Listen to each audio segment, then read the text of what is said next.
ये आपकी आवाज ये दिल्ली नरेंद्र मोदी जी के पास जाएगी। भारत माता के बहुत बहुत धन्यवाद। मंच पर विराजमान इस क्षेत्र के लोकप्रिय नेता और दुनिया के सबसे लोकप्रिय नेता भारत के यशस्वी प्रधानमंत्री आदरणीय नरेंद्र मोदी जी ने जिनको कमल का फूल देकर के आपके बीच में आशीर्वाद लेने के लिए भेजा है, ऐसे हमारे लोकप्रिय इस क्षेत्र के नेता आदरणीय कृष्णपाल गुर्जर जी जोरदार ताड़ियां बजा करके इनका स्वागत करिए। हमारे बीच में हरियाणा सरकार में मंत्री आदरणीय मूलचंद शर्मा जी,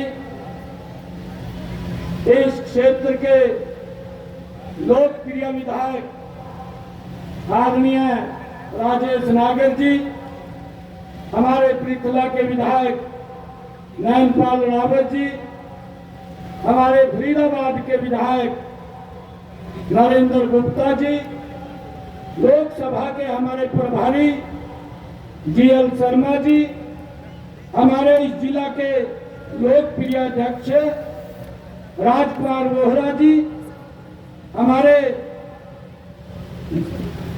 जानू ठाकुर जी, श्रीमती राजबाला जी, हमारी महिला मोर्चा की अध्यक्षा देवेंद्र चौधरी जी, ओम प्रकाश रक्षवाल जी, अजय भैसला जी, रवि बढ़ाना जी, रविकांत बढ़ाना जी, जितेंद्र यादव जी, अनिल प्राशर जी, संदीप भाटी जी, मनोज वशिष्ठ जी, विनोद चौधरी जी, मंच पर विराजमान पार्टी के हमारे सभी नेतागण और सामने पंडाल में ये तिगाम की सरदारी मातृशक्ति, सभी महानुभाव, युवा साथियों, आप सबको मैं दोनों हाथ जोड़ करके राम राम करता हूं।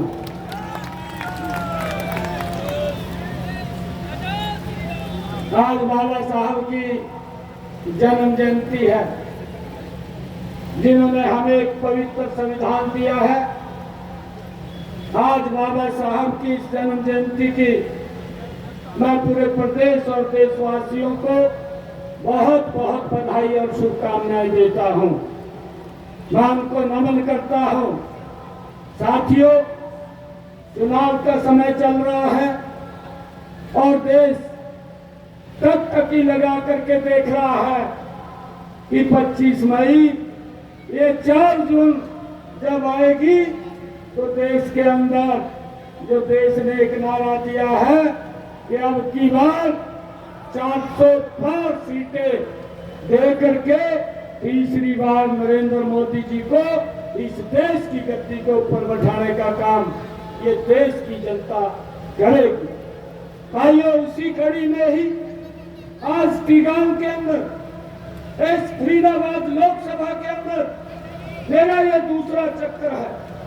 मैं एक दिन पहले आया था और जब मैं लोगों से मिल रहा था तो लोगों ने एक बात, मेरे ख्याल से मेरे इस लोकसभा के अंदर 6 कार्यक्रम अलग अलग स्थानों के ऊपर हुए थे और एक भी स्थान के ऊपर यह बात नहीं कही गई, एक ही आवाज पूरी लोकसभा के अंदर थी कि अब की बार कृष्णपाल जी 10 लाख पार वोटों से जीत करके तीसरी बार नरेंद्र मोदी जी के पास भेजने का काम करेंगे।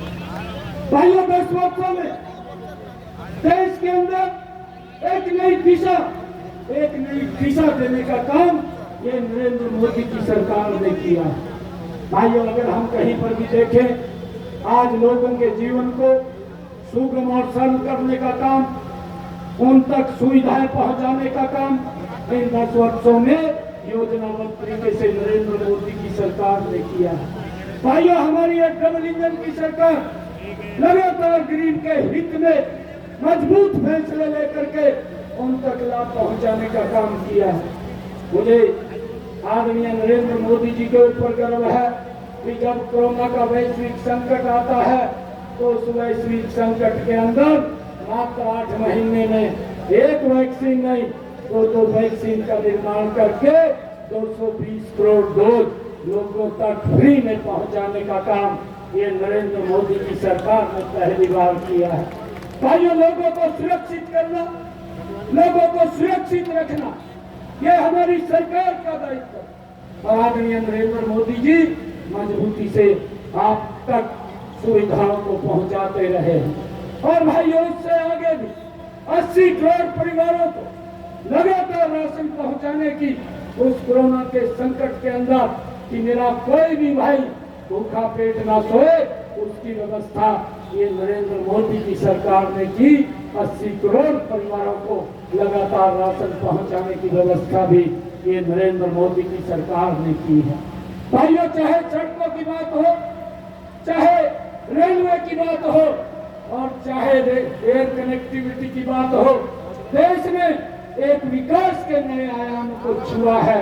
और चाहे देश की समस्याओं की बात हो, उन समस्याओं का भी समाधान करने का काम इन 10 वर्षों के अंदर ये नरेंद्र मोदी जी ने किया है।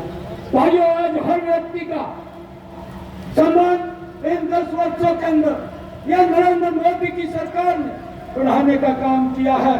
दुनिया के अंदर भारत का गौरव, भारत का सम्मान भाइयों ऊंचा करने का काम भी इन 10 वर्षों के अंदर किया है। भाइयों, हम देखते हैं आज हमारे पास हमारे नेता की भाइयों नीति भी सही है, आज उसकी नीयत भी सही है और भाइयों आज देश का नेतृत्व भी सही है। अगर हम दूसरी तरफ देखें, जो घमंडिया गठबंधन के लोग हैं भाइयों, ना तो उनकी नीति सही है, ना उनकी नीयत सही है, नेतृत्व का तो आज तक मालूम ही नहीं है कि नेतृत्व कहाँ पर है।